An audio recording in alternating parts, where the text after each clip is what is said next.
What is up, everybody, and welcome to the All-NBA Show, powered by FanDuel, America's #1 sportsbook. Get started with 150 in bonus bets if you win your first $5 bet at FanDuel.com/All-NBA. I'm your host, Adem Bona, and I'm joined by my esteemed colleague, Tim Legler, who's doing all the podcasts around the world, but most importantly, this one. How you doing, Legs? Of course, this is #1 priority, Adam. You know that.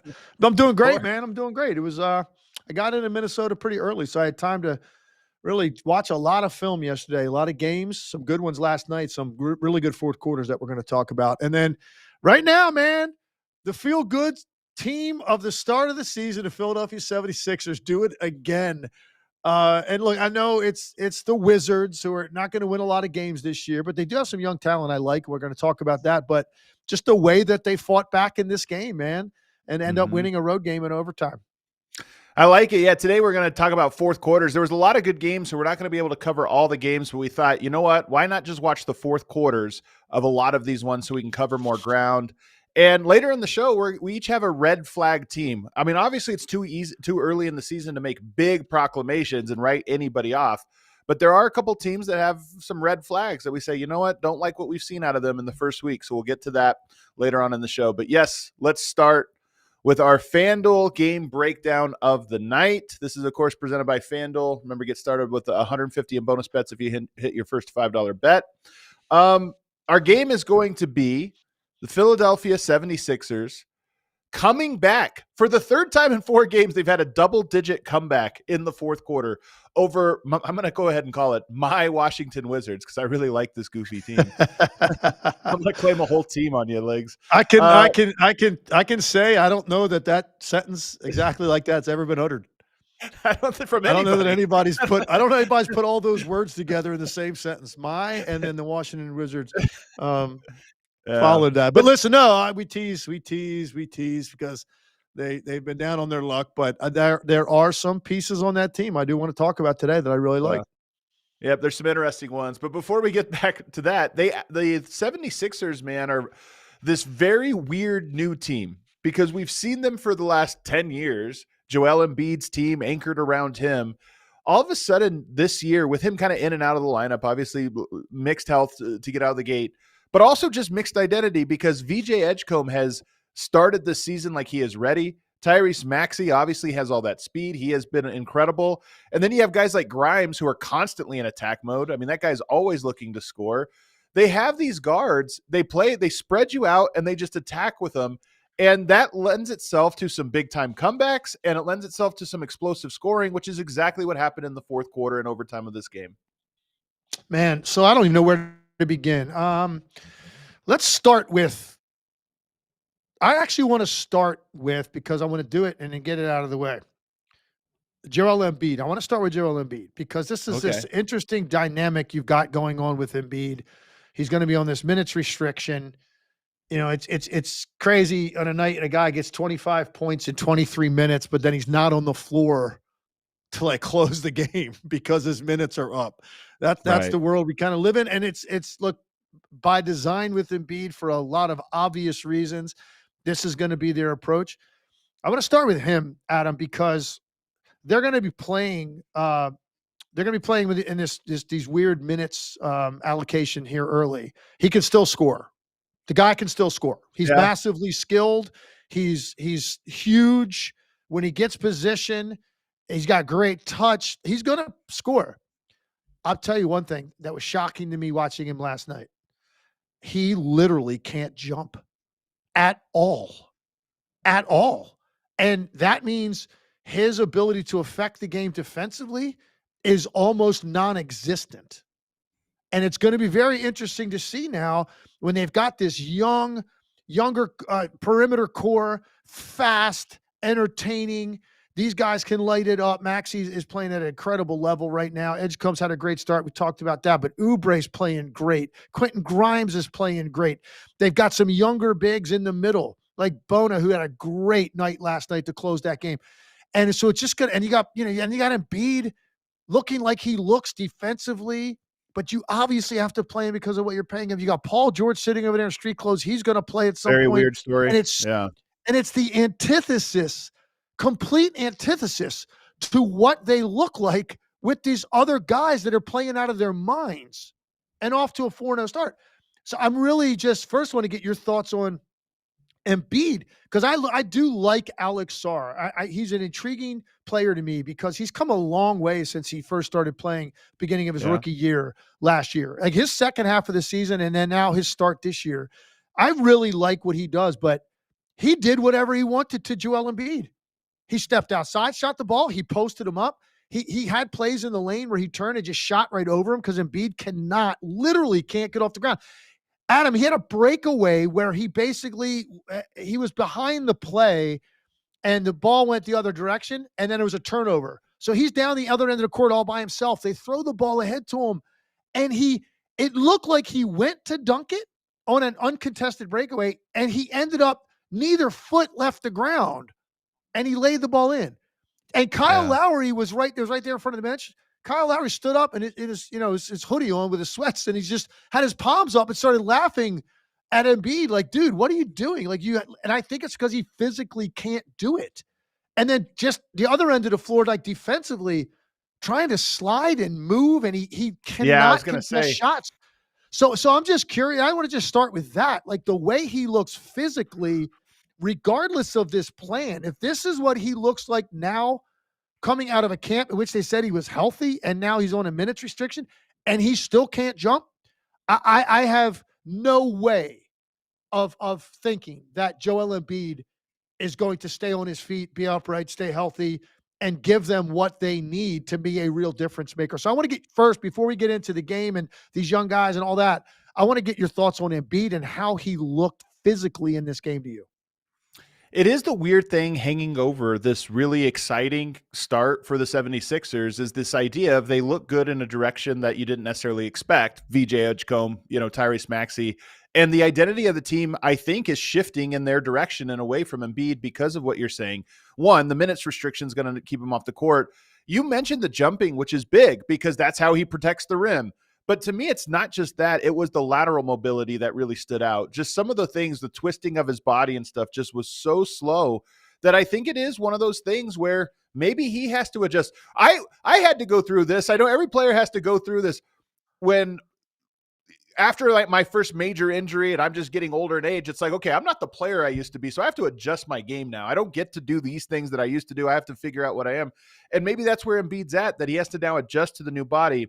But what it reminds me of watching them play, do you remember when the Suns got Shaquille O'Neal and they were the 7 seconds or less Suns? And Steve Kerr, I remember at the time, GM and the team, he said, we're going to be 7 seconds or Shaq. And it was kind of this tongue-in-cheek thing where we're going to same run and gun style, but if that doesn't work, then slow it down and dump it into the post. And I'm thinking, in theory, that seems to work, but it really is two different identities. And I think sometimes you have to lean into one or the other. It's obvious which one I think they should lean into, at least according to this first week. Well, here the dilemma they're in is they look, and I don't know how their season's going to go. They were the one team when you talked about range of win totals that you projected, like there's like a 30 win gap between their floor and ceiling, depending on health and depending, right? It's crazy. They're unique unto themselves in that way. So you're looking at them here early. They're winning some games in unlikely fashion and in a really fun way.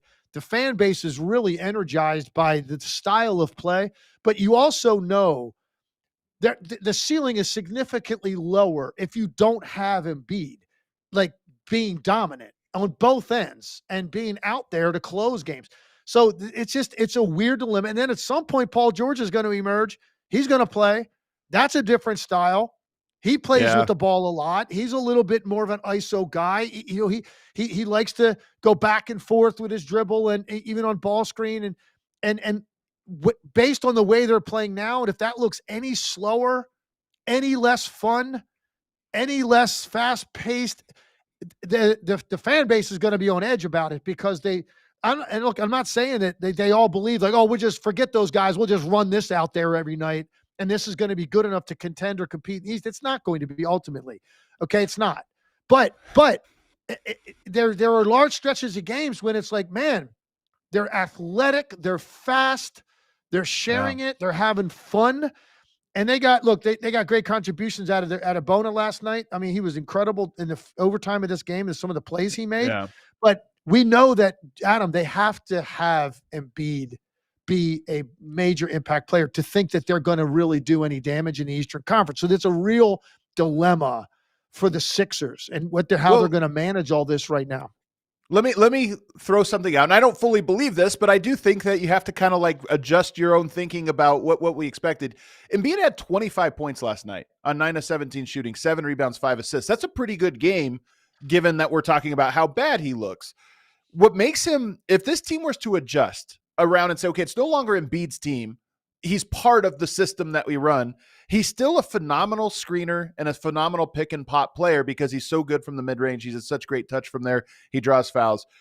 They play 4 guards. I mean, what they like to do is they like to roll out Grimes, Oubre, Maxey, and Edgecombe. Sometimes it's Edwards, but they like to roll out 4 guards and 1 big.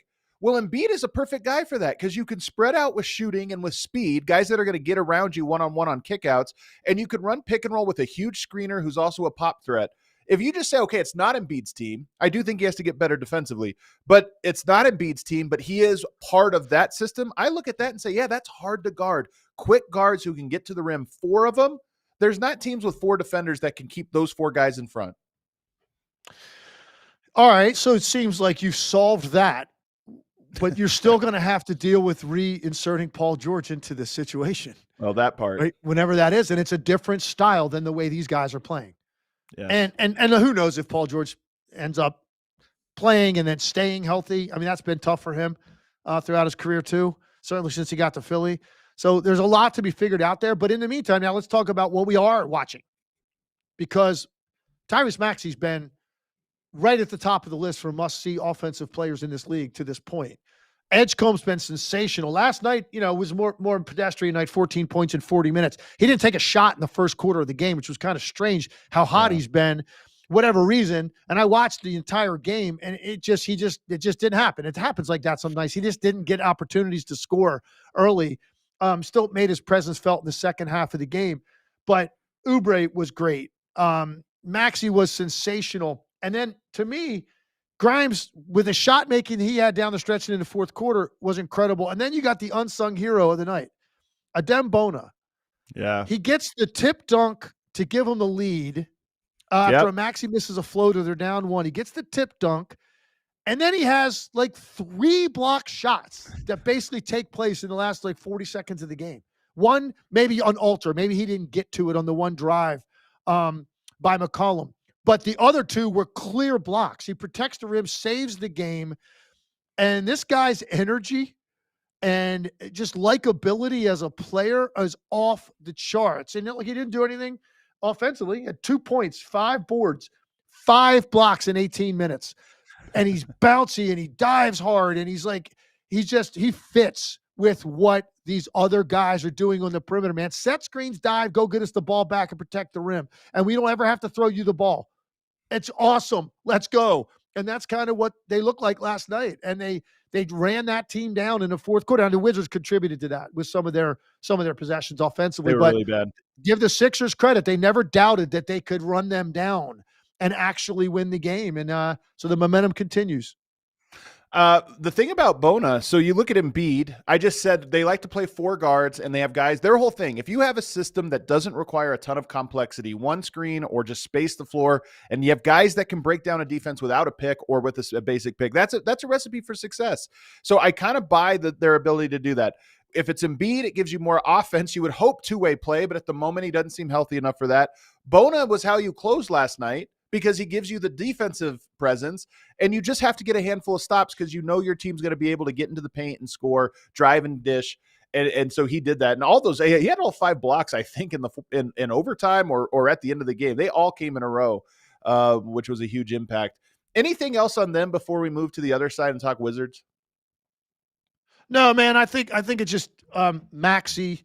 What's changed for him? He's been a guy that's put up numbers. I mean, he's averaged over 25 points a game the last 2 seasons, but he's averaging 37 this year. Now, clearly, not having Embiid on the floor, Paul George and guys that he was living in the shadow of a little bit.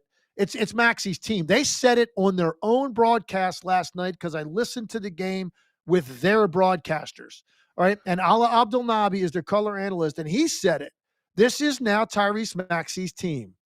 It was a really interesting take. I think it is. And I think the way he's playing with this level of alpha and assertiveness, and so what's different with regard to these numbers? Well, the shot attempts have gone up. 21 a game a year ago. He's taking 25 shots a game. Okay. It's the free throws, though, Adam. He's taking over 10 free throws a night. He averaged 5 last year. So he's only playing 4 more minutes, and he's taking twice as many free throws.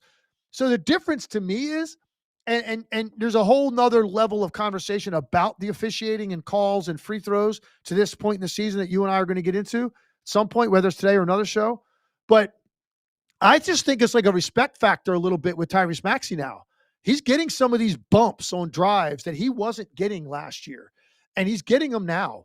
And look, there are 11 players in the league averaging 10 free throws a game. And guess how many averaged 10 free throws a game for the season last year? 1. Giannis Antetokounmpo. Okay. And there are 11 guys right now, a week into the season, averaging 10 or more free throws. And Tyrese Maxey is one of those guys. And that's how you take your average, from 26 to 37. Well, you pick up another 4 or 5 points every night at the line, and he's shooting out of his mind right now from the 3. He's shooting 52% from the 3 on a really high volume. So, you have a hot start shooting, that'll get you a few more points a game. But then how do you take it to this level? Well, you get to the line a lot more, and he's getting the call. So that's been an interesting dynamic for me in the emergence and growth of Maxey. And I thought that commentary, that wasn't some national reporter or a show like this, giving something that people act like it's a hot take. That was the broadcaster that is with their team every day. And he said, this is now Maxey's team. Or maybe it was Kate Scott that said it, whoever, play-by-play or color, one of them. They both talked about it.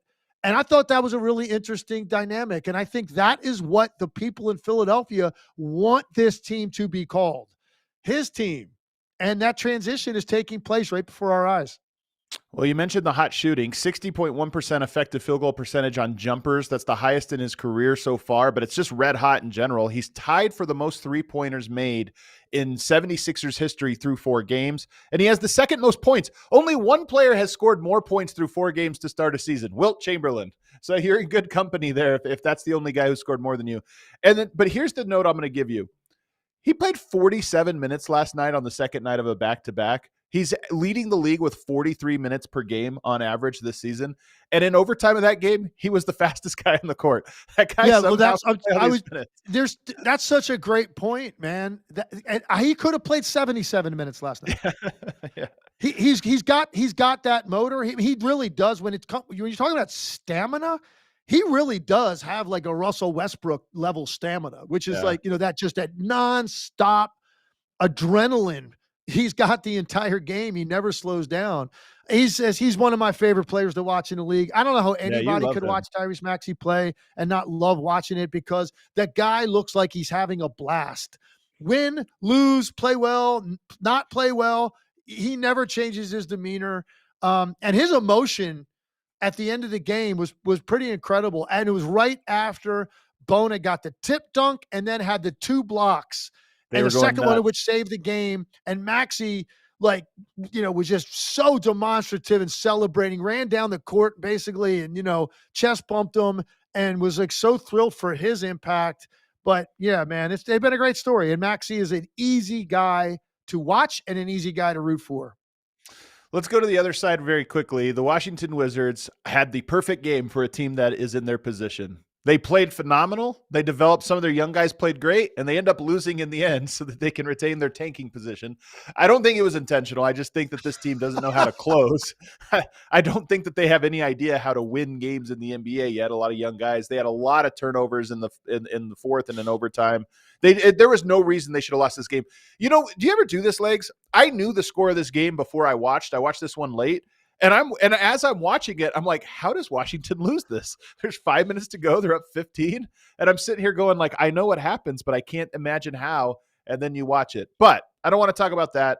I more want to talk about their young guys because I love Keyshawn George. Sarr very impressed me a lot. You're right. He has a lot to his offensive game. Bub Carrington, I'm not as high on, but he's an interesting player. Cam Whitmore is there. Trey Johnson. They have a lot of young guys. I'm curious which of those guys you think, if any, are cornerstone pieces, or at least, you know, the type of guys you say this is going to be the future of this team, because they're going to have to pick between a handful of these, I imagine. So there's three. And last night, their best player was Alex Sarr. He had an incredible game, man. That's one of his best games as a pro, maybe his best game as a pro, 31 and 11. And he did a lot of that against Embiid. And his, you know, his ability and comfortability with stepping out and shooting the ball from deep was really impressive. But he wasn't the most impressive prospect last night, because the guy that looks like he's got real staying power in this league to become, you know, I don't know exactly what his ceiling will be, but a really good to potentially, who knows, maybe great player down the stretch. I mean, you just don't know, is Keyshawn George. Keyshawn George. Fired up, James. His Go size. Ahead, James. There it is. There it is. Unbelievable. My guy. Unbelievable. Yeah. Well, good. Congratulations, because I think you nailed it. You know what's impressive about him, Adam? He's 6'8". He looks bigger almost. He looks huge. He is so under control with everything that he does. Shot the ball from deep last night, came off his fingertips perfectly. He also had some mid-range game last night. He's a really smart playmaker. He connects guys. He was the most impressive player. The third guy's Trey Johnson, who I've already said is you know, I should have claimed him, but I thought he was drafted too high to even consider it. He's a bucket getter, and he's already doing that at a really high level since he started his career here early. He had 10 points last night. Didn't shoot it particularly well last night, but Trey Johnson is going to score in this league forever. So those are the three guys, but of the three, I'd say Keyshawn George, top of the list. He is. I don't know if he's going to be a number one type of guy, but I'm with you. He's such a smooth player for a guy that size. Everything he does is very smooth. Now, I will say the flip side of smooth is sometimes he can look nonchalant, which a lot of times smooth players can look that way. But you are right that his jumper looks smooth. He had who was it he was getting into as like the third quarter? They're going back and forth, kind of like, I think it was Kelly Oubre. They're kind of like wrestling with each other, and he gets an ISO like he wanted it and just lures him into a step back 3 and 1. And it was one of those plays where it's like, man, he is so in control of his body that he somebody was trying to get physical with him, and he was just cool, calm, and collected. So I'm with you. And then he passes well. He does a lot of things well. I just hope he can ratchet his intensity up in key moments, because I thought in overtime, I kept waiting for him to be a little bit more intense as the game was slipping out, and I felt like he didn't have it. So little note there. And I want to make one more point about him, because this is important. We're going to talk about this kind of stuff all year. There's a huge distinction to me between most improved player and most improved opportunity. Yeah. So, and here's what I mean. Here's what I mean by that. Like, there are some guys that are going to be not up for the award, and it's like they're the same player they were last year. They just are now getting a chance to play, right? Or play through mistakes, or they just get the ball more, whatever it may be. But then there are other guys that like really, really add to their game from one year to the next. And I think he would fall into that category. He just looks like he really worked his tail off since the end of last season to add what we're seeing now. He's clearly going to be in the discussion all year for most improved player.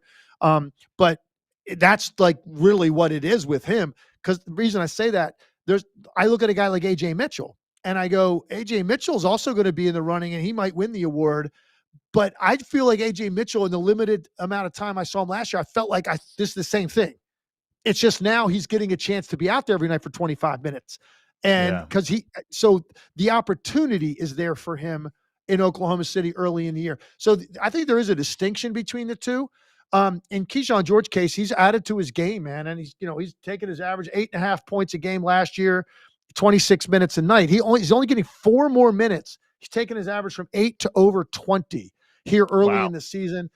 57% from the field, 52 from 3 on a pretty good high volume number, 9.3 rebounds a game from the guard spot. I mean, this guy is legit, man, to the point where I think he's too good of a player for you to even claim him as one of your guys. Now he is. A week ago, he was not. That was a perfect buy right at the knee of the curve. All right, we got to take a break because on the other side, we watched some fourth quarters last night that were very interesting, the Bucks and the Knicks, as well as the Thunder and the Kings. So we're going to break down what happened in those and, yes, get into some of the officiating anomalies early in the year. But first, it's NBA tip-off week. Well, technically the day after NBA tip-off week. And FanDuel is your home for live betting. So even if you missed the start of the game or want to ride the hot hand, FanDuel has live bets on everything from who will score next to fourth quarter comebacks. Right now, bet on the Sixers fourth quarter comeback. That seems to be the best bet of the early part of the year. Plus, you can even combine your live bets into a same-game parlay for a shot at a bigger payout. However you want to play, now is the perfect time to join because FanDuel is giving new customers $300 in bonus bets if your first $5 bet wins. So just visit FanDuel.com/AllNBA to sign up today.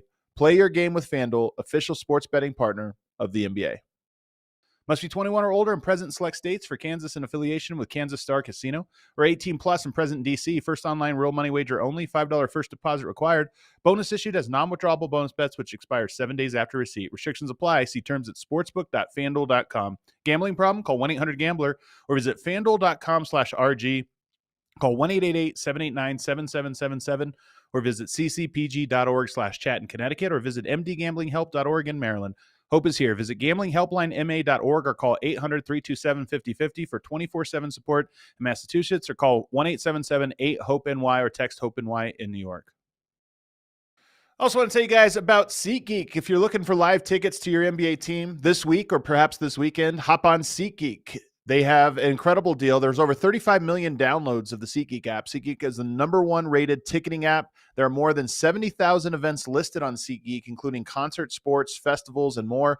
One of the great things you can do to kind of help plan your weekends is you can hop on SeatGeek and just look what's going on in your neck of the woods. Sometimes you don't even know that there's a concert coming up. You didn't even know there was a festival or something going on, or maybe you didn't even know that your team was in town because you've been so busy with work you didn't even realize. You can hop on SeatGeek and see what's going on and get the best deal on tickets. The NFL is officially back.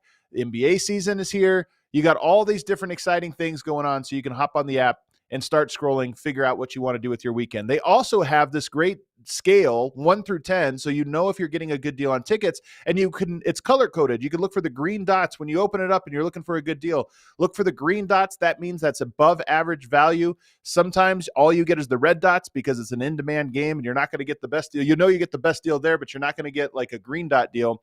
But it's very nice to be able to sort through and see what's going on. And of course, I got a code for you. You can use code ALLNBA10 for 10% off your next set of tickets at SeatGeek. That's 10% off any tickets with promo code ALLNBA10. All right, back here, segment 2 of the All NBA show. Make sure you hit that like button. Legs and I doing this 2 times a week. We got a third show for you coming up Friday with me and Jason Timpf. Let's get into the fourth quarters here. Legs, rather than watch the whole games, we just got some good fourth quarters, and we'll start with the Kings and the Thunder because I know you had some notes on that one. It was 83-80 Sacramento heading into the fourth quarter. But the Thunder are a fourth quarter team. We know this. They turn the intensity up. They turn you over. That's exactly what they did in this game. They did. It was a combination of 2 things. It was big shot making on their part, some hustle plays that really mattered, running down offensive rebounds, and some steals in the backcourt affected it. And then Sacramento had just absolutely horrible possessions, like zero consideration for time and score with early threes and who was taking them. Not pure shooters, like guys that are like more like rhythm 3-point shooters at best. In some cases, guys that really struggle with the shot, taking them off one pass right up the floor while this lead is disappearing. So they contributed to it mightily. But, you try to give more credit to the team that went and took it, and that was Oklahoma City. Shea had his fingerprints all over it. with some big shots late, including a huge dagger 3 that he hit. Lou Dort had a massive 3-pointer in transition. And then A.J. Mitchell had some really big baskets for them as well. So as usual, the Thunder believing they're going to win the game at all times. At no point does Oklahoma City think down 10 in the fourth quarter they're not winning the game. They just turn up the heat a little bit, and you hope that you get some help from the other team not showing really high basketball IQ, because that's what, to me, Sacramento exhibited with some of their three-point shots they took in the first 10 seconds of the shot clock when you're trying to hold lead against this team. You can't do it. And then Oklahoma City capitalizes on it. So for a team that is, what is Oklahoma City, 5-0 now? 5-0. 4, 5. Yep, no, they're 5 now. They're 5-0, and I'm 5-0. telling you, they have worked for these, with what by the exception of one game. All of these have been ones they've had to really slog through until they're able to get it to a situation in the fourth quarter where they're going to be better than you. And that's what they've done now time and time again, and they did it again to the Kings last night. You look at what they've done so far in the early portion of this year, and then you talk about the record they had last year and what they're going to do. Big win over Houston already. That Pacers game was very well fought. You know, that was a hard-fought game. Last night, second night of a back-to-back, they're down in the fourth quarter. They get the win. So they've already won some of these games that could have gone 50-50. And you look at it and say, yeah, this team looks like they're going to win 68 games again. You know, they're just so hard to beat. And I'll tell you one thing. They are not going to lose a single game this year, a close game, because of lack of effort in the fourth quarter. That's the one thing you're never going to count on them. Caruso has got to be a nightmare in the fourth quarter to go against, because he's going to get everything. He had an offensive rebound, he had a steal and a block, just makes all these plays. A.J. Mitchell brings that same intensity, by the way. He had a bunch of these plays that you're just like, man, those are annoying defenders to have to box out or whatever it is. Lou Dort always brings that. Hartenstein always brings that. So they just have guys that are going to give you extra possessions. And then, yes, on the other side, there was some really bad just offensive decision-making. But I'm going to highlight one guy, and I hate to do this because it feels like I'm just picking on the guy that everybody likes to pick on. Oh, man, I was going to go there next. I know where you're going. I can't wait. Domantas Sabonis Your boy, in the fourth quarter. Oh, no. That's who I was going to go. I was just going to say that they attacked him over and over and over again, and he's just such a difficult guy when you're trying to get fourth quarter stops, bringing him into the action over and over again. Where did you want to go, though? I'm kind of now interested that you had a different answer there. Well, the worst, I talked to a shot selection, and there's a number of guys that play into that, but there was a sequence. There was a sequence offensively and defensively that were just like, I thought for sure you were going to say it brought back some memories of the end of the year last year, Russell Westbrook. And I love Russ, but let's talk about this sequence. So they are down. They're up 97-96. Kings have the ball, 2:45 to go. They come down, one pass to the left wing, semi-guarded, and Westbrook just rises up and shoots a three that ends up about 3 feet short. 3 feet short. Air ball. Yeah. And you could see the look on some of the guys' faces, like Zach LaVine, DeRozan, like running back on defense. But to compound it, we go the other way. And Russ is guarding Lou Dort right up the floor. He's clearly running with Lou Dort. Shea's got it in the middle of the floor, but he's like not really trying to go anywhere. He's sort of contained. They're going to run some kind of action for Shea, a pick and roll probably. And Westbrook just decides he's going to just run over there to the middle of the floor, like obviously unannounced to anybody, which means no one's rotating. And so they just throw one pass to the wing, and Lou Dort gets a wide open three. And Russ tries to turn and run back, and it looks like a contest, but there was plenty of time for Dort. That was the biggest sequence of the game, because now you don't burn any clock. You take a terrible shot. Now you go the other way. You give up a three immediately. Now you're down 2. And that felt like the one that just completely punched Sacramento in the gut. And then OKC made more plays after that. But for me, that's what I thought you were going, because Westbrook, and I said it last year, Westbrook had a major impact on the team in a positive way in Denver. But he did have some really bad moments in the playoffs that kind of precipitated. He's not there this year. And that surfaced again in the fourth quarter of this game. I think the way I would put it with Russ, especially having watched him the entire year last year with Denver, every single game, is that he often makes the game, those pressure moments about his decision making. So it's almost like he's going to win it for you with some big time plays, or he's going to lose it for you with some big time errors. And the game almost comes down to that and nothing else. I think the only thing I'll say to come to his defense is I did think Sabonis also was bad. 3 turnovers in the fourth quarter, 2 fouls, 1 of 3 from the field, and got attacked every time down in pick and roll. It doesn't get much worse than that. And from an individual standpoint, when you say, okay, are you a positive or a negative? Turnovers, missed shots, and getting attacked. That's the game plan, and it works out. And it works out a lot in that direction. The one that killed him, by the way, to your point, the one that really killed them, they were down 2. He gets a defensive rebound. This is probably in that minute left in the game type range. And just he turns and he gets stripped right out of his hands, like underneath the basket on his defensive glass. It's clearly his ball. If he can be stronger with it, OKC's about to run back on defense, and you're down 2 with the ball. Instead, he gets stripped. I think it was Wiggins maybe, makes a great save. The ball's about to go out of bounds. And on that possession, it ends up with a Caruso 3 that puts him up 5. That was the biggest individual sequence of the game. And that was pretty much the dagger shot.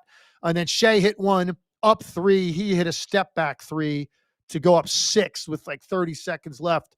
That finally put him to bed. So they contributed to their own demise for sure. But this is Oklahoma City doing what they've been doing so far to start the year, is just figuring out a way to claw their way through tough spot late and get a win because they're a champion and they believe they're going to win these types of games. Let's go to the other game that we're going to talk about, and that is the Knicks and the Bucks. This game was also close going into clutch time. It was, do I have it here? It was, man, I had it written down. Where did it go? Let me see here. Do I have it, James? I seem to have lost the score. Oh, here it is, 91-94 heading into the fourth quarter. Bucks are up 3.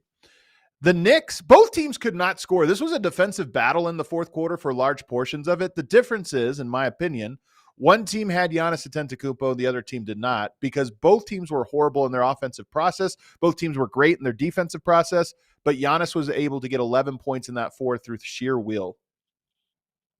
Yeah, and I think I would start with their defense. They got some stuff out of that. There were some plays made by Giannis as a rim protector. AJ Green had a play where he stepped in on Karl Anthony Towns, who drove down the lane and then tried to make a pass, and he took a charge on him. These are key pivotal plays. When you don't get shot attempts or you get that last line of defense, when you think you've got a layup, Giannis comes out of nowhere and flicks it away, and then you score on the other end of the floor. Those are huge momentum swings. I thought overall the Knicks offense really bogged down. The ball movement wasn't as good in the fourth quarter as what Mike Brown is trying to create there. And what I saw on opening night when they beat the Cavs, I saw a team that got up the floor fast. They moved it from side to side. Brunson was off ball a lot. There wasn't as much dribble the air out of the ball type stuff against Cleveland. And they looked great that night offensively. That's what Mike Brown wants them to look like most nights. They did not look like that in the fourth quarter of this game. They became, again, slow, sort of, that ball screen, Brunson-dependent offense. Look, Karl Anthony Towns wasn't good in this game. He was 2 for 12. Gave him 8 points. He's an all-star. Your all-star gives you 8 points. That's going to be tough to overcome some nights. So I thought it was a combination of Knicks making really good defensive plays, Giannis capitalizing the other end, but it was the Knicks also. Just their offense bogging down in the fourth quarter and allowing a physical Bucks half-court defense to have an impact. Let's talk a little bit more about Cat, because at the start of the fourth quarter, Brunson's on the bench, and in those moments, you say, okay, your next star, you play through him and let's see if you can carry. And it was almost like they barely played through him. When he would get the ball, it was quick, get it out of his hands or anything. It just wasn't. There was no pressure on the rim. There was no pressure on the defense really. And I just watched. It was like 3 or 4 minutes, and I'm just sitting there watching it, going, Brunson's out. Everybody's looking for somebody to stir the pot on offense. And Towns, I thought, was so passive in those moments or just ineffective.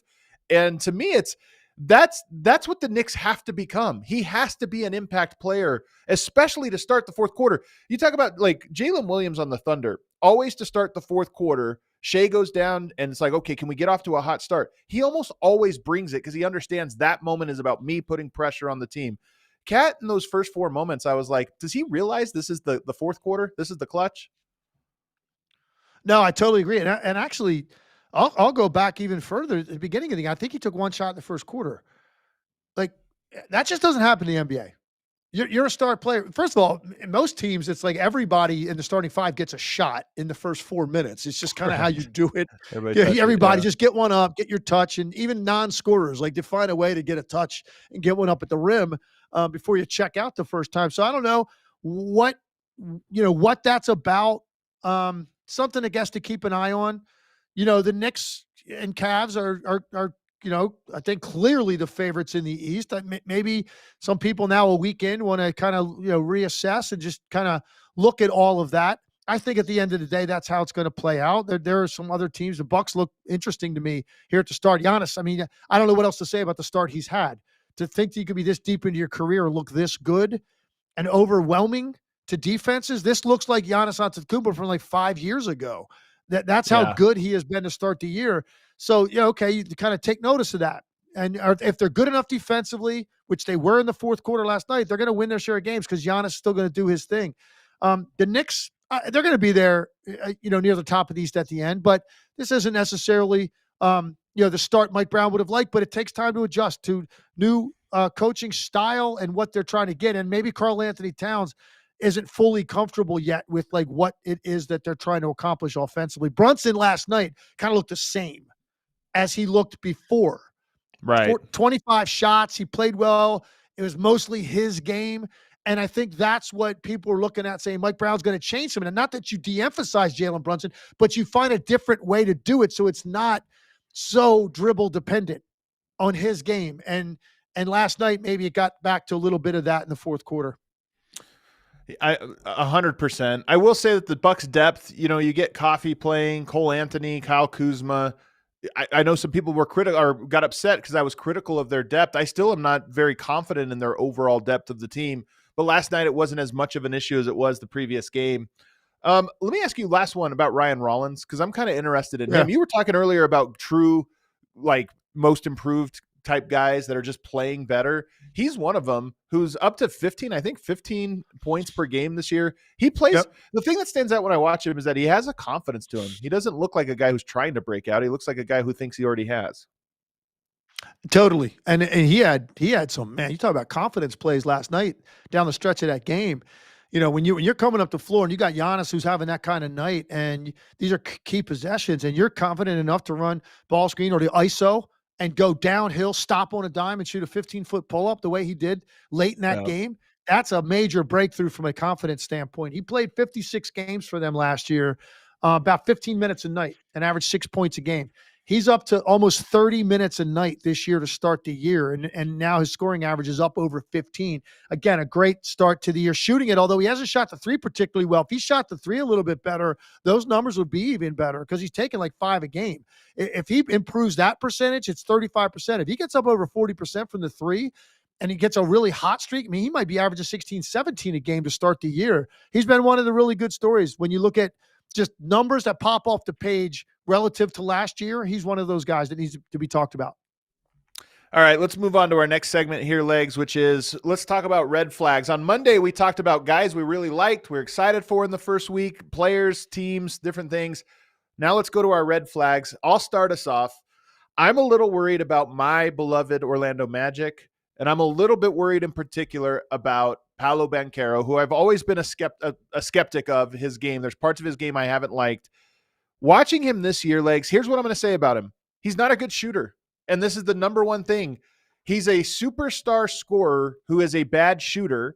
And I don't know if you can be a superstar scorer without some kind of perimeter threat, because why guard you from outside? The numbers are really stark. He is 23% on above the break threes, 33% in the mid-range, and more than a third of his shots are coming from the mid-range. So if you're a high volume, low efficiency mid-range shooter, I don't care what else you do, your game's not going to be effective. And more importantly, that team, it's all about their offense. What can they do offensively?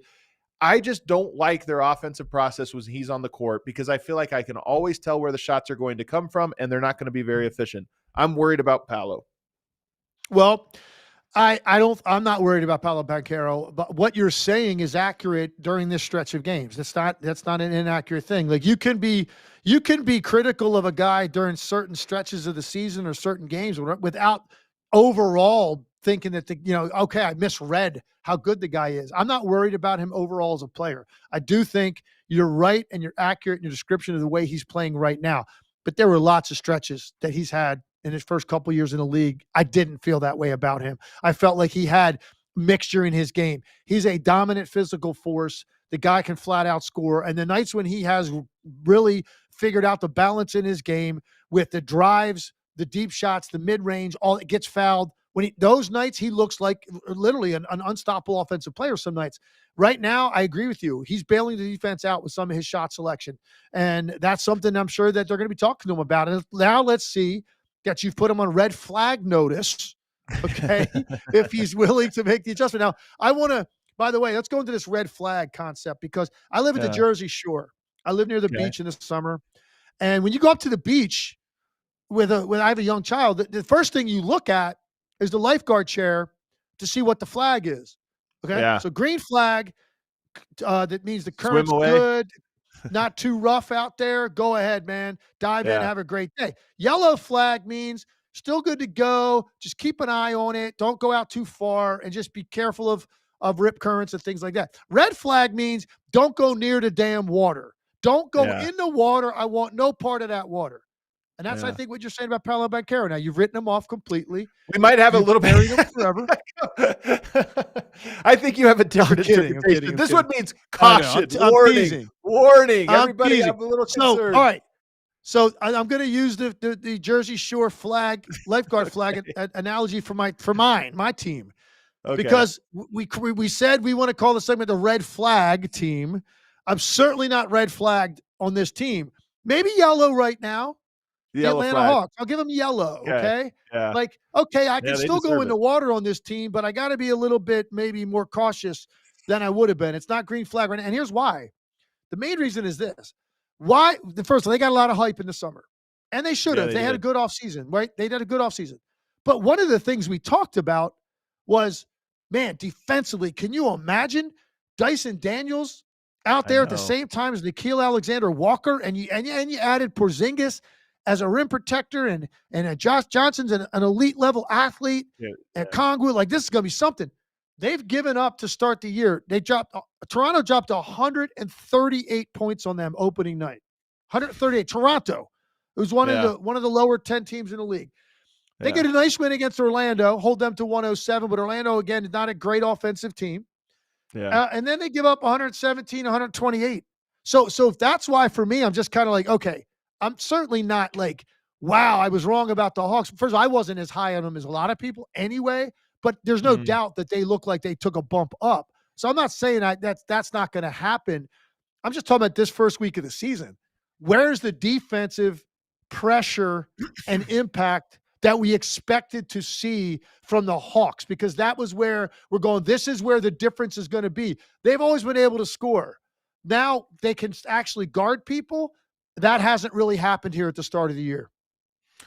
I think those were two very good teams. And you look over at the East standings. I mean, Chicago 3-0, good for them. They've been a surprise team. Miami Heat, we also weren't so sure about them. 3-1, congrats to them. But then you look at those teams that we expected. Detroit 2-2.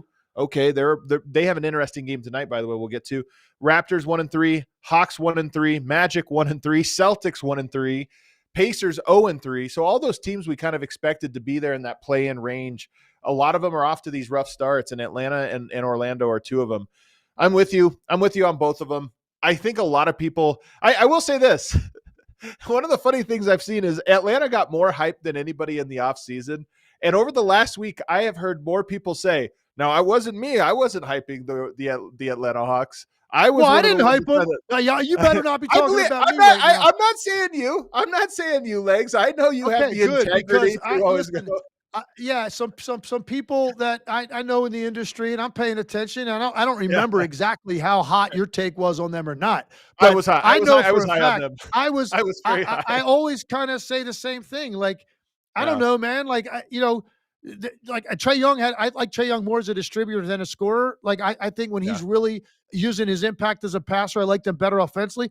But I was like, okay, I see why people might like think they're going to be better, but some people had them jumping over all kinds of teams in the Eastern Conference yeah, and then yeah, getting up into that like 3-4 range. And yeah, I never went there. And so for me, I yeah. still think they're going to be better and more believable. But what I'm saying is, remember the analogy I did use was you got Dyson Daniels, Nikhil Alexander Walker. It's like having a couple of shutdown corners right on either side of the Right. field. But right Not now, the that case. looks more like the Commanders secondary right now. Like, it's a mess. It's not the shutdown corners we were hoping for in Atlanta. So let's see. Keep an eye. But look, I think if you looked at the schedule based on what people were expecting them to be, and just said, okay, Toronto, Orlando, OKC, Chicago, at worst, that's 2-2 to start the Yeah. year. Maybe 3-1 if they get Toronto, Orlando, and Chicago. Maybe 3-1. But instead, they're sitting here at 1-3. So they're not stopping anybody. So anyway you slice it, it's not the start that they wanted. Well, let's wrap up tonight by looking at the FanDuel duels of the night. There are a bunch of good games on here, legs. Pelicans at Nuggets, not necessarily one of them. Denver's favored by 12.5. Rockets at Raptors. I actually like this game, legs, for this reason. The Rockets, the question is, do they have ball handling? The Raptors will exploit you if you do not have ball handling. They will full court press you. So I like this matchup tonight, even though you wouldn't necessarily think it. What do you think? Interesting. I like that. You go a little Full outside the court box. press. Rockets, Raptors.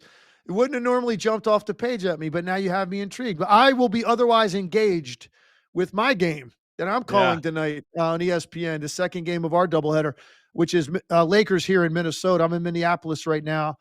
And unfortunately, we're not going to have Anthony Edwards with a hamstring tightness. We're not going to have Luka, who's got some issue with his finger.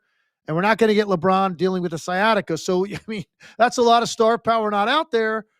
So let's see what this looks like. The Austin Reeves is putting up monster numbers right now Yeah, with man. all kinds of control of the ball. He's getting to the line. And then I guess it'll be mostly like sort of like a Julius Randle type throwback game to when he was in the Knicks prior to Brunson. So those will be the two main guys tonight. And I don't know exactly what it's going to look like offensively, but that's where I'll be and unfortunately, not being able to watch those early games. Well, there's some other ones here I'll just run through real quick. Magic Pistons is a really good matchup because both of those teams are in the same boat. They need to steady the ship and look like what they're expecting of themselves. Hawks Nets, that's a battle of two best friends, Trey Young and Michael Porter Jr. Kings Bulls, the Kings are just the old Bulls. That's always a fun one. Pacers at Mavs, okay. Blazers at Jazz is a fun divisional rivalry, and then Grizzlies at Suns. So a couple good ones, but you're right. Lakers, Wolves. I'm more excited for your game than I think you're giving it credit for. Austin Reeves might go for 100 points. Well, look, I don't want to. You hate to ever downplay the game that you're calling, that I'm calling myself, and I'm not. And here's what I've experienced over the last couple of years calling games: is these nights when you don't get guys playing that are the star power. I feel like we typically get great games. Like the game itself, I think is going to be a close game, and get a chance to really, like I said, spend a lot of time breaking down Austin Reeves' game tonight. I think we're going to see a lot of that. The guy's been unbelievable on what he's been doing right now, and he has as good a knack for drawing fouls with the mid-range up fake, lean in, and then the stuff he gets now on the bump on the drives, like I was talking about Maxey. Austin Reeves is getting the same calls, and he's going to the line a ton, and he's really a fun, entertaining player, man, who's far better offensive player than anybody could have ever imagined when he came into this league.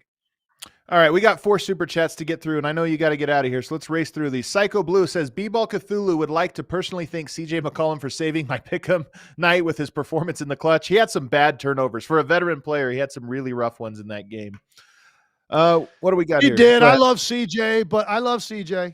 But yeah, I said last night. So I was at dinner with my crew working the game, and so we had our phones all propped up on League Pass, like while we were eating dinner, watching these games. And that's the game we were watching because it was such a great game, entertaining game.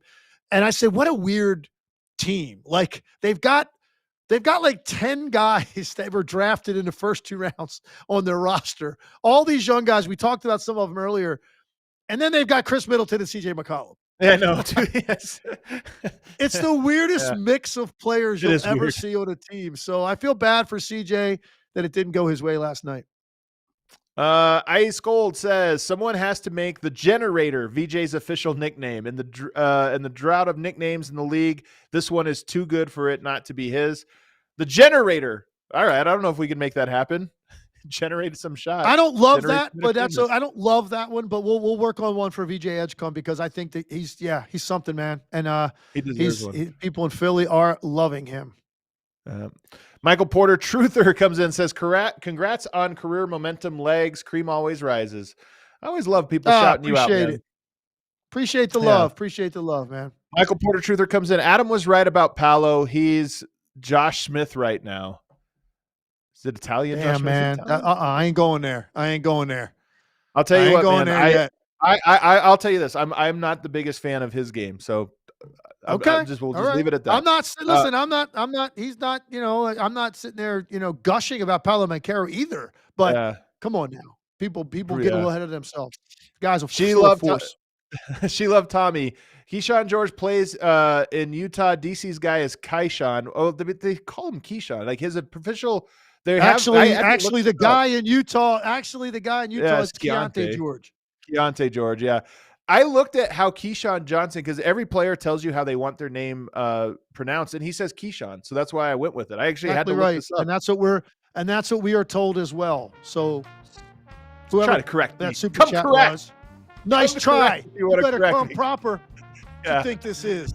What do you think this is, man? Everybody, thanks so much for tuning in. You can't bring Kool-Aid to a gin party. That's what my boy Scott Hempelt always says. Get out of here. Guys, I'm back with Jason Timpf on Friday. Legs, you can catch him tonight on the Lakers Timberwolves broadcast. You have any other games before next Monday when we're back together?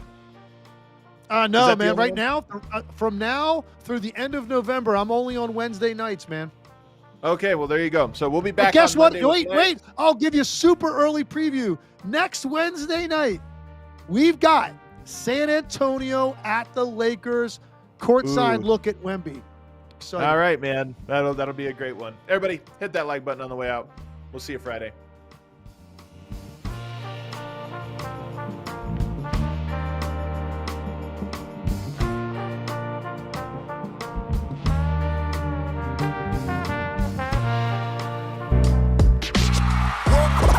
All silly like the mayor.